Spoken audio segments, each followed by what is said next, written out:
much of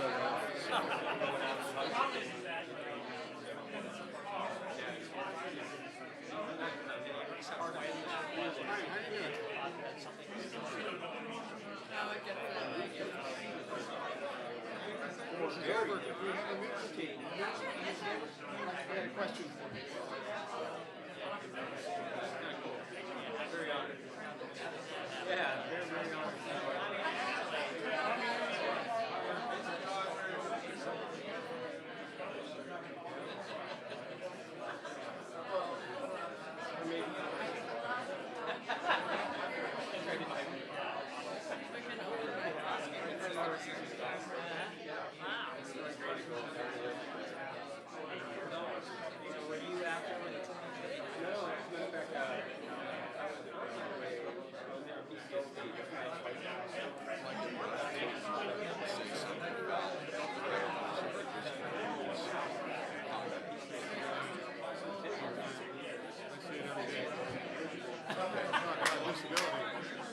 I'm working on getting the Purple Heart.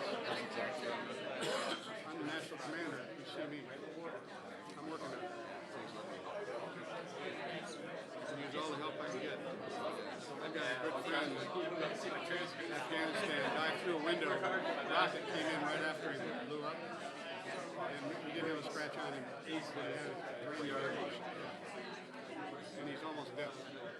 So, Tony, he doesn't. I've seen guys with, I can name some people that don't deserve the Purple Heart. In high positions.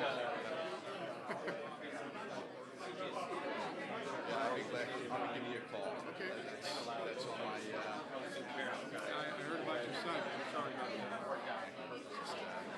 He's just his story. Tells the story of someone. I had breakfast with a young Afghan. Was hit by IED. And we're talking about brain injury. He reached into his pocket and said, "Here, look." This much of his. The surgeons gave it to him after the surgery. People the memento. Here in his pocket. And so we gave him a car and it was customized for his disability. But he's got serious short-term memory loss.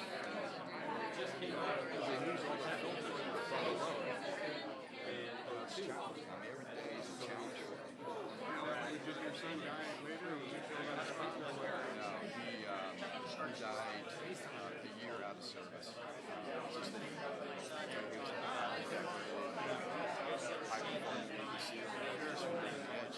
Survivor guilt, too. They did. Yeah, he was born. Is it Corman? So, one side of his head It's a good combination. Yeah. It's good at both. I'm sorry for your loss. The missions have changed so much. I have two sons, one's active duty Army, one's active duty Marine. My Army is 75th Ranger. He deployed 7 times. And even my Marine son deployed 4 times.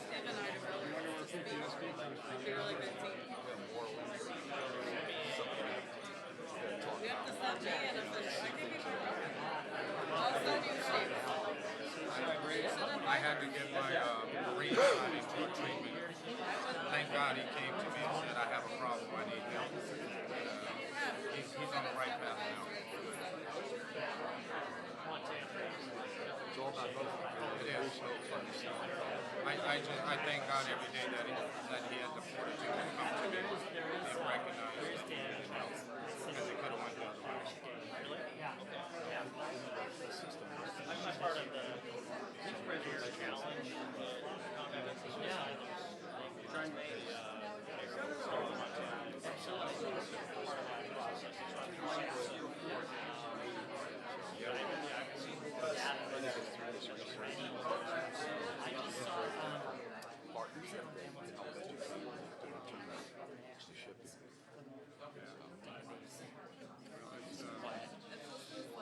We're on the same page on that.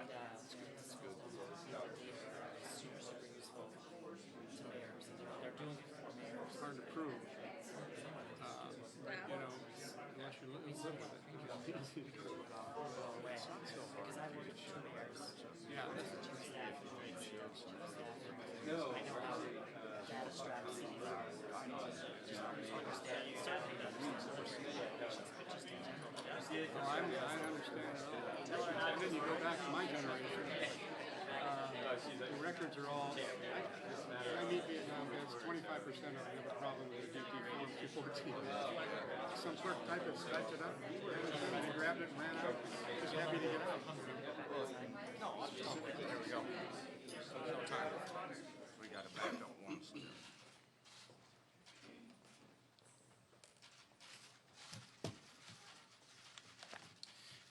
yeah, you just Get in here for sure.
No, I haven't. I have not. I love gym. I've been a gym since I was a college age.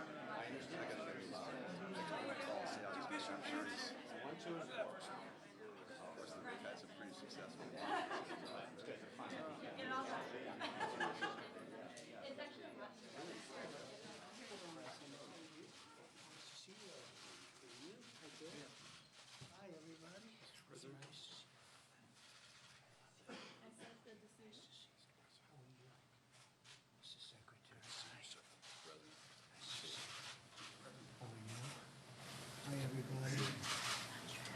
See you in a second.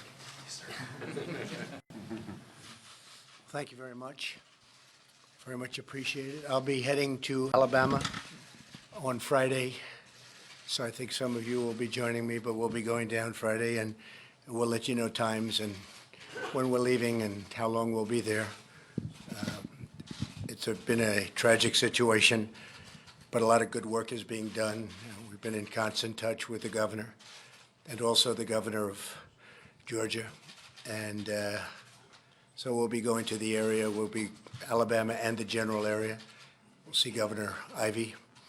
So that'll be on Friday. Thank you very much. And we're here today to confront a solemn crisis that requires urgent national action. In a few moments, I will sign an executive order addressing one of our nation's most heartbreaking tragedies, veteran suicide. Our mission is to mobilize every level of American society to save the lives of our great veterans and support our heroes in need. We've worked very hard on Choice for the Veterans and so many other programs, and done a really great job in so many ways. The veteran suicide is something that's been an incredible thing to watch, hard to believe. It's tragic. Today we can help end this crisis. I'd like to thank Secretary Wilkie for being here today with us. He's done a fantastic job as Secretary. He's making tremendous progress at the VA. We are also profoundly grateful to be joined by many of our nation's leading veteran service organizations, the best, and all of the state and local veteran leaders. And I want to thank everybody very much for being here. Thank you very much. Thank you all very much. I know how hard you've been working on this. Veteran suicide is a tragedy of staggering proportions. Hard to believe. An average of 20 veterans and service members take their lives every single day. Who would believe that's possible? There are more than 6,000 veteran suicides per year.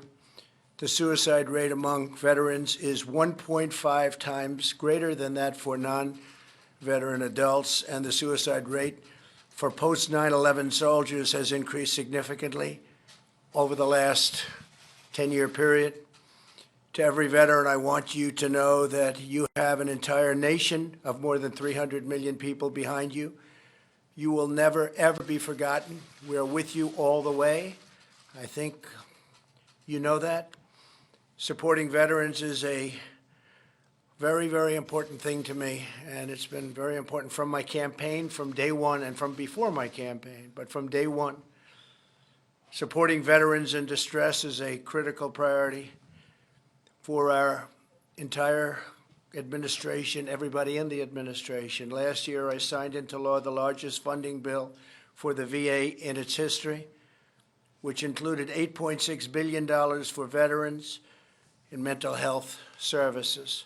I also signed an executive order directing the Department of Defense, Veteran Affairs, and Homeland Security to ensure our veterans have seamless access to mental health care and suicide prevention resources. These efforts focus on veterans the first year after they separate from military service, when they are at the heightened risk area.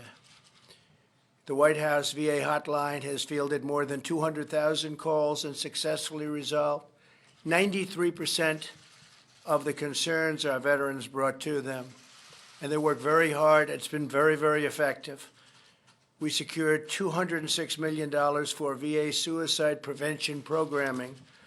Every VA medical center now offers same-day emergency mental health care. These are crucial steps, but unfortunately, most veterans who die by suicide have not been in the care of the VA. Many of them don't know about the programs that we have or the programs that we've instituted. In fact, nearly 70% of those lost to suicide have not received care from the VA in the previous 2 years. They're just not aware of those great strides. They're just not aware. It's just not something that's on their mind. This grave problem can only be solved if our entire country works together to build communities that truly serve, support, and protect our veterans from the first moment they return to civilian life. It's so different. They leave a military life and they go to civilian life, and it's just much different. We must keep our promises to those who keep us free. Through today's action, I am launching the Prevents Initiative, the President's roadmap to empower veterans and end the national tragedy of suicide. This order creates a new cabinet-level task force co-chaired by Secretary Wilkie. The task force will create a comprehensive national public health roadmap that brings together federal and local government, along with private sector partners, to improve the quality of life for our veterans and turn the tide on this terrible crisis. We're being helped greatly by our strong economy. Our economy is very, very powerful and makes it a lot easier for people to get jobs, including veterans. And a lot of companies are actually giving priority at our request to veterans, and they're very happy with the results. The task force will be charged with developing a national research strategy so that we can more effectively identify, intervene, and help veterans during a time of need. By investing in research and scientific advances, we can better understand the trauma our brave soldiers face and how to restore their faith and their health. Under this order, my administration will also work with Congress to pass legislation providing resources and assistance in the form of grants to communities so that they can empower veterans with critical information, services, and networks of total support. We're going to take care of our veterans. We're working so hard on this. We're making so much progress, and we're going to take care of them like never before. Veterans are America's greatest national treasure, and a lot of people understand that. Some people don't. I will tell you, our single greatest national treasure. They kept us safe, and we're going to keep them safe. They courageously fulfill their duties to our nation. Now we must fulfill our duties to them. Here with us today is Frank Larkin. His son Ryan followed in his footsteps to become a Navy SEAL. Terrific young man. Tragically, Ryan is no longer with us. Frank, would love to have you come up and just say a few words about your great son, please. Frank. Thank you, Mr. President. Frank, yes, sir. Thank you very much.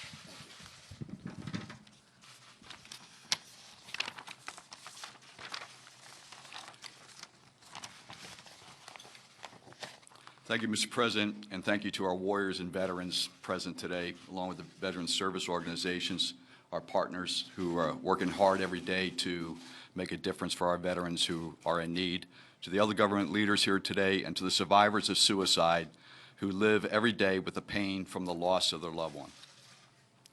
Ryan was a decorated, high-performing Navy SEAL who suddenly went over the edge.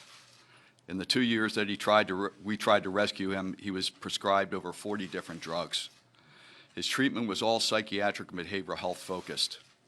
All along, Ryan kept saying that something was wrong with his head, but nobody was listening. Months before he took his life, he expressed a wish to donate his body for TBI research. Ryan was concerned about his teammates and the similar struggles that they were experiencing following both training for combat and combat operations overseas. Many are burdened with invisible wounds as a consequence of going into harm's way into the service of this nation. After Ryan's death, we learned that he suffered from an undiagnosed severe level of microscopic brain injury uniquely related to military blast exposure, from firing our weapon systems, rockets, mortars, using explosive breaching charges, and being exposed to improvised explosive devices, IEDs. We are currently challenged by the fact that this newly discovered pattern of brain injury cannot be seen in a living person, not unlike the contact sport players who are trying to understand the effects of microscopic CTE, which also cannot be seen in a living player. This executive order is defining a national strategy that needs to resemble a Manhattan-like project. We need the science to illuminate our path forward. I am convinced that we can solve this. It is not because we lack the intellectual capability or capacity. In many cases, it's because of culture.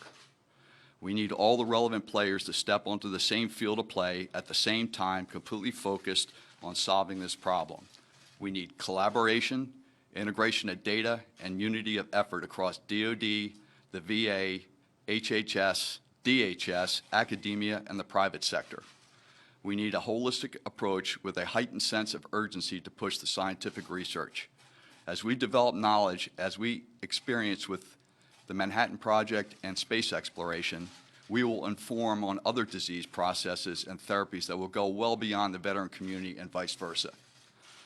I receive calls almost weekly from special operators, past and present, seeking help. They want to know what is happening to them.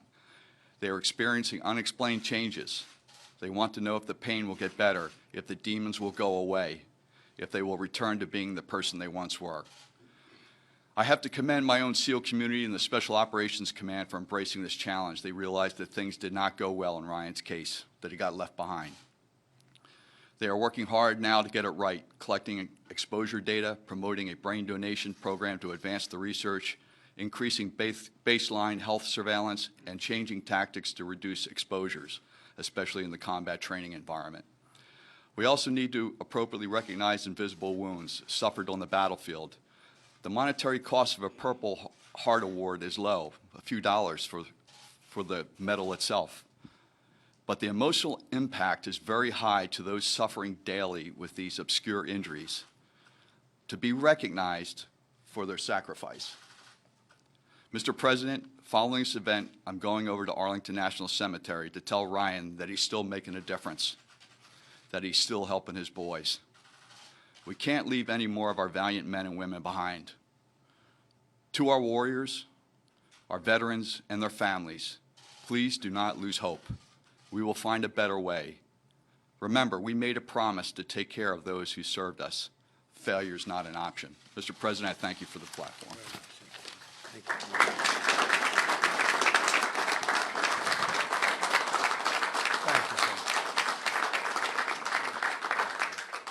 Thank you, Frank, very much. Also here today with us is Thomas Winkle, a Marine Corps veteran. He is the director of the Arizona Coalition for Military Families and the creator of a nationally recognized community collaboration model called Be Connected. And Thomas, if I might, could you please come up and say a few words?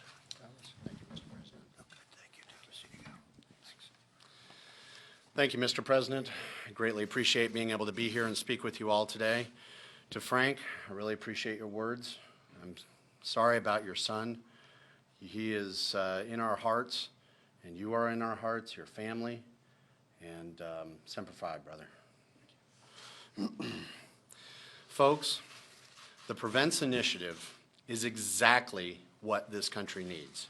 It is exactly what the thousands, the tens of thousands of individuals across the country have been hoping for. For the past 10 years, I've been working with states, every single state across the country, local teams, state teams, federal teams, and when you boil everything down, all their concerns, all their hopes, all their dreams, all their frustrations, what it really comes down to is that there needs to be a sense of coordination and collaboration, unlike what we have today and unlike what we've seen before. We're not talking about just regular old coordination and collaboration or partnership that is partnership in name only, but we need partnership that is true, that is consistent, that allows the organization to meet both its own metrics and its altruistic metrics. It's incredibly important and it's incredibly valuable. We have examples of this true partnership, little ones all across the country. One from Arizona happens to be in 2010. The Arizona National Guard had its highest rate of suicide ever. Very, very difficult situation. Partners got together under the leadership of a collective impact initiative, and we all had the same goal in mind. How do we reduce this number or get rid of it completely? Over the course of 36 months, we dropped the rate from the highest ever to 0. It can be done.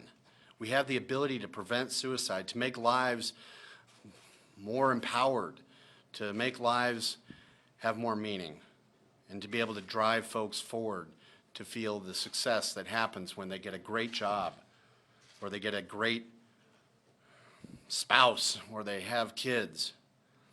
Look, the reality is that we've all known someone who has died by suicide. It is hard, it is painful, and we have the ability to stop it. What our belief is, and the way that we were able to do this, is that we worked with a no wrong door and no wrong person approach. A no wrong door, no wrong person approach. That means every single organization was engaged. Every single organization was involved that had a stake in service members, veterans, and their families and their survival and their thriving. So, we have mechanics and lawyers and doctors and teachers and first responders. And we have hotel clerks. One of my favorite stories is a hotel clerk that noticed that a person that was checking in happened to be a veteran, that they were struggling in a variety of different ways, but the hotel clerk didn't know what to do. He called what we have in Arizona called the Be Connected line, talked with them. They coached him through, how do you just connect with the individual? So the clerk goes up to his room, knocks on the door and says, "Hello, sir, I just wanted to check in with you. You seem like you might be a little distressed, and I wanted to see if there was anything I could do for you." The individual said, "I'm so glad that you came up. I'm so glad that you talked with me, because I was sitting here contemplating how I was going to die, not whether, not if. So you may have just saved my life." We hear these stories consistently, and it takes the entire community to be able to do this. Everybody working off the same page. Our belief is that if everyone knows what to do when an individual is in trouble, they will act. And we've seen it time and time again.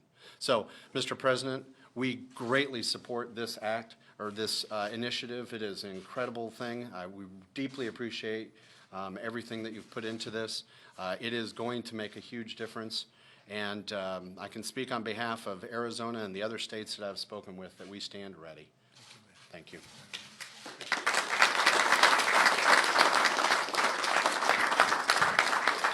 So Thomas, I heard one thing beyond all else when you just spoke so beautifully, and that was from the highest rate ever to zero. That was a very big statement, so we're going to have to find out what you're doing. Somebody's got to get together with you. That's an incredible job. I've heard about it too. Highest rate ever to zero. Thank you, Mr. President. That's what it's about. That's what we're up here for. There has to be something that we can do. There is. 20 a day? It's hard to believe. So thank you very much. Come here again. Thank you very much. I'd like to ask a man who's really done an incredible job before I sign, Secretary Wilkie, to step up and just say a few words. I'm so happy that he's our secretary. If you look over the last fairly long time now that he's been secretary, we've had so many good stories about what's happening generally at the VA. We're extremely proud of choice. It's been many, many decades that they've been trying to get choice, where a veteran can go out and see a doctor if the lines are long. They don't have to wait 4 days, 9 days. I always say 3 weeks, 5 weeks, 10 weeks, never get to see a doctor. People go online and they're not feeling well and they end up being terminal by the time they get to see a doctor. And by the way, we have great doctors, I have to say. I've heard one thing I hear, we have great doctors in the VA. A lot of people say getting there is tough, but when you see them, they're as good as anybody in the world. We have great doctors. But a man who's really put it all together is Secretary Wilkie. So, Secretary, please say a few words, please. Come on over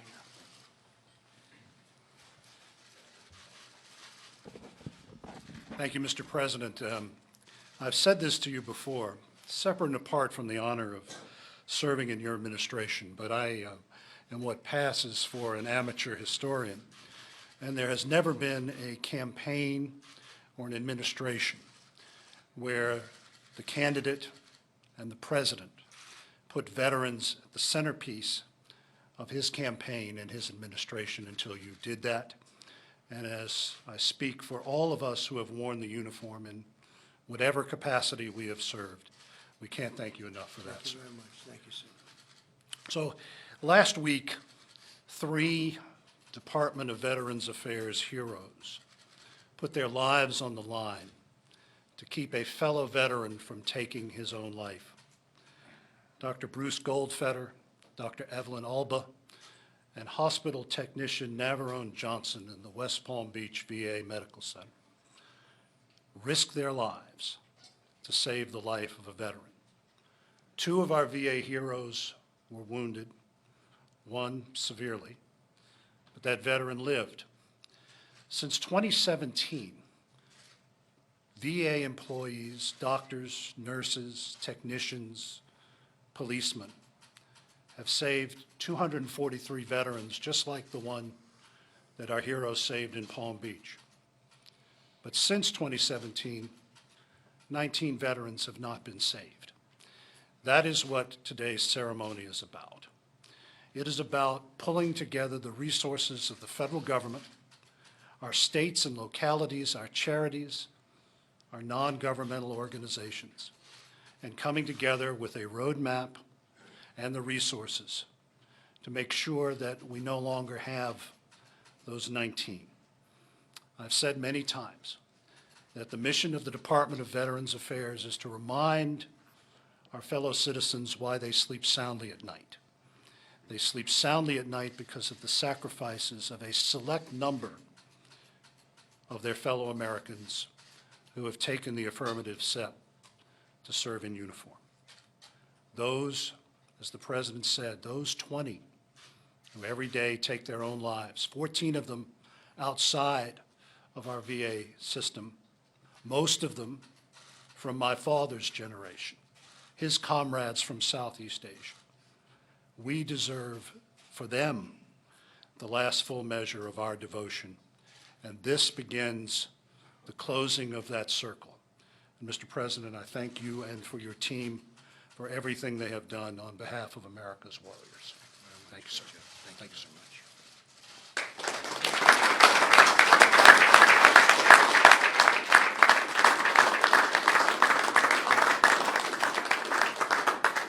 This is very important to me and everybody here. Thank you very much.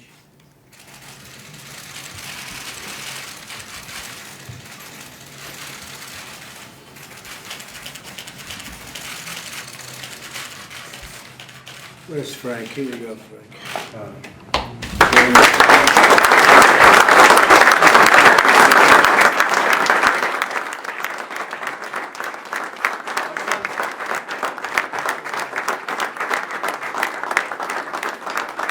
Our son's bracelet is a symbol of all the veterans who have taken their lives. We've got to keep our eye on the ball. Thank you, Frank.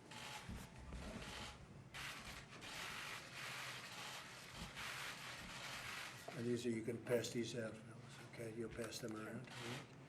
all right? Thank you very much, everybody. Thank you. Your response to the Democrats who are applying for a criminal investigation into your security clearance? The witch hunt continues. The fact is that, I guess we got 81 letters. There was no collusion. There was a hoax. There was no anything. And they want to do that instead of getting legislation passed. 81 people or organizations got letters. It's a disgrace. It's a disgrace to our country. I'm not surprised that it's happening. Basically, they've started the campaign. So the campaign begins. But the campaign's actually, their campaign's been going on for the last 2.5 years. So it's a shame. And the people understand it. When they look at it, they just say presidential harassment. But that's okay. No administration has accomplished, probably you could say this with absolute surety, in the first 2 years, anywhere near what we've accomplished, whether it's the tax cuts, whether it's regulation cuts, whether it's the Veterans Administration, what we've done with the Veterans Administration with choice and so many other things that nobody thought would be possible to get passed. No administration has done in its first 2 years what the Trump administration has done. So what the Democrats want to do, they cannot stand the loss. They could not stand losing in 2016. I see it all the time. I see people getting on. I saw a certain person get up yesterday, the anger, and they just haven't gotten used to the fact that we won a lot of states that haven't been won by Republicans in a long time. But essentially what they're saying is the campaign begins, instead of doing infrastructure, instead of doing health care, instead of doing so many things that they should be doing, they want to play games. President Obama from what they tell me, was under a similar kind of a thing, didn't give one letter. They didn't do anything. They didn't give one letter of the request. Many requests were made. They didn't give a letter. It's too bad, because I'd rather see them do legislation. We negotiate out legislation where so many things, actually things that we agree on, like infrastructure, but they want to focus on nonsense. So I just want to end by thanking all of the people that are in this room today, very special people. The job you've done for the VA is incredible. And just keep up the good work. And Secretary, you've been fantastic. Thank you very much. Thank you all. Surprised to answer your business, the business records as well?